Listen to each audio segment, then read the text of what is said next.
નમસ્કાર, ડીટીવી ન્યૂઝમાં આપ સૌનું સ્વાગત છે। ઝાલોદ નગરમાં હાઈવે પર આવેલ મોટાભાગના સીસીટીવી કેમેરા બંધ, ચોરો બિંદાસ ચોરી કરી પલાયન। થોડા દિવસ પહેલા દાહોદ રોડ પર સુંદરમ હોસ્પિટલની સામે પટેલ કિરાણા સ્ટોરના માલિકની પોતાની એક્ટિવા દુકાન બહાર પાર્ક કરેલ હતી, તે અજાણ્યો ઈસમ ચોરી કરી નાસી ગયેલ હતો। ત્યારબાદ ધ્રુવ પટેલ દ્વારા મુવાડા ચોકડી, સરદાર ચોક, ગામડી ચોકડી, ઠૂઠી કંકાસિયા ચોકડી સુધીના કેમેરા જોવાનો પ્રયત્ન કરવામાં આવ્યો હતો, પણ આ દરેક વિસ્તારોમાં કેમેરા બંધ હાલતમાં જોવા મળ્યા હતા। ઠૂઠી કંકાસિયા ચોકડી ખાતે તો સીસીટીવી કેમેરા તૂટેલી હાલતમાં જોવા મળ્યા હતા। જે તે સમયે આ કેમેરા નગરની સુરક્ષા તેમજ કોઈ ન બનનાર બનાવ બને તો ગુનેગારોને ઝડપી પાડવાના ઉદ્દેશ્યથી લગાવવામાં આવ્યા હતા।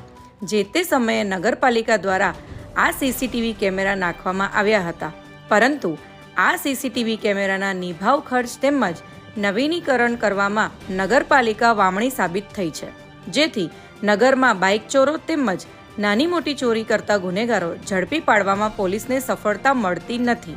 હાલ આ તમામ કેમેરાનું ઓપરેટિંગ ઝાલોદ પોલીસ સ્ટેશનમાંથી કરવામાં આવે છે, પરંતુ આ કેમેરાના નિભાવ ખર્ચ કેવી રીતે કાઢવું તેનો પ્રશ્ન પોલીસને પણ સતાવી રહેલ છે।